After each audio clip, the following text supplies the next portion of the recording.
สบายดีทุกคนจากประเทศตุนิเซียคลิปวิดีโอนี้ก็สิพาไปเลาะเบิงตลาดสดเนาะก็คือเว้าเลยช่วงนี้ก็คือแบบว่าอยู่ในช่วงมาเริ่มต้นใหม่อยู่ประเทศนี้กำลังเซอร์เวย์หาแบบแหล่งซื้ออาหารกันอยู่การกินหั้นนะเท่าที่แบบว่าสังเกตเบิงตามในห้างซูเปอร์มาร์เก็ตเนาะเป็นประเภทพวกผักนี่มันบ่ค่อยสดปานใดแล้วก็บ่ค่อยมีหลากหลายให้เลือกอะนะมื้อนี้ก็เลยชวนพ่อใหญ่แบบว่าเฮาไปเลาะเบิงตามตลาดสดดีก่อนบ่แน่เราอาจจะเจอแบบว่าผักสดก่อนกันแล้วก็มีหลากหลายให้เลือกก่อนกันจังซี้นะอันนี้ก็เป็นพวกตลาดสดแล้วเนาะตลาดสดนี้เท่าที่สังเกตเบิ่งก็บ่ค่อยแตกต่างอิหยังกับอยู่บ้านเฮาดอกเพิ่นก็สิแบ่งแบบว่าเป็นโซนๆไปซี้นะก็สิมีโซนพวกอาหารทะเลขายเนื้อขายพวกของแห้งอิหยังก็ทั่วไปหั้นแหละแต่ว่าเป็นประเภทหมูนี่ก็สิแบบว่าหายากแน่ด้วยแบบว่าศาสนาของเพิ่นนำแหละแต่ว่าก็บ่เป็นอิหยังเนาะเท่าที่สังเกตเบิ่งอยู่นี่เนาะเป็นประเภทผักเป็นประเภทพวกบักไม้นี่ สดก่อนกันอีหลี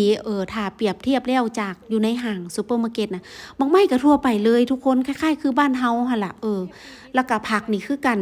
ก็เป็นพวกสลัดพวกอิหยังหั่นแหละทุกคนก็ทั่วไปเนาะแต่ว่าบางอย่างอาจจะแบบหายากแน่คือเป็นประเภทพวกเห็ดอิหยังนี่ข้อยก็ยังบ่เห็นเดะแต่ว่าก็บ่เป็นอิหยังเนาะบ่แน่มันอาจจะแบบว่าแบบยังบ่แม่นซีซันหรือฤดูของเพิ่นจังซี้นะ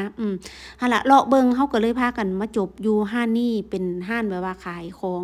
ทะเลเนาะอันนี้ก็แบบว่าสถานทูตเพิ่นแนะนำมาหั่นน่ะเฮาก็ตั้งใจ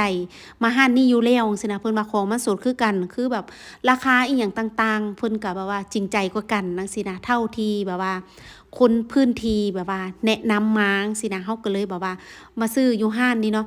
เท่าที่สังเกตเบิ่งคนพื้นที่อยู่นี่เพิ่นก็สิมาสั่งไว้เพิ่นก็สิคั่วให้เฮาแล้วก็ ไปเลาะซื้อเป็นประเภทพวกผักอีหยังซี้นะหลังจากนั้นเราก็มารับเอาเนาะหั่นล่ะข้อยก็ซื้ออาหารทะเลเสร็จแล้วบัดนี้ก็มาซื้อเป็นประเภทพวกผักข้อยก็ซื้อสลัดเป็นบักแตงบักเล่นอีหยังทั่วไปหั่นแหละทุกคนซื้อเสร็จแล้วบัดนี้ก็กลับมาบ้านเนาะมื้อนี้ก็โอเคเดะก็แฮปปีกับตลาดสดข้อยก็เฮ็ดกินแบบง่ายๆเนาะก็เป็นผัดผักกุ้งนี่ข้อยก็เอามาผัดใส่กับกระเทียมจังซี้นะเฮ็ดกินง่ายๆไปก่อนเพราะว่าของอิหยังเราก็ ยังบ่ทันได้ครบของใช้ในครัวคือกันนี่ก็ยังบ่ทันได้ครบจั่งซี้นะ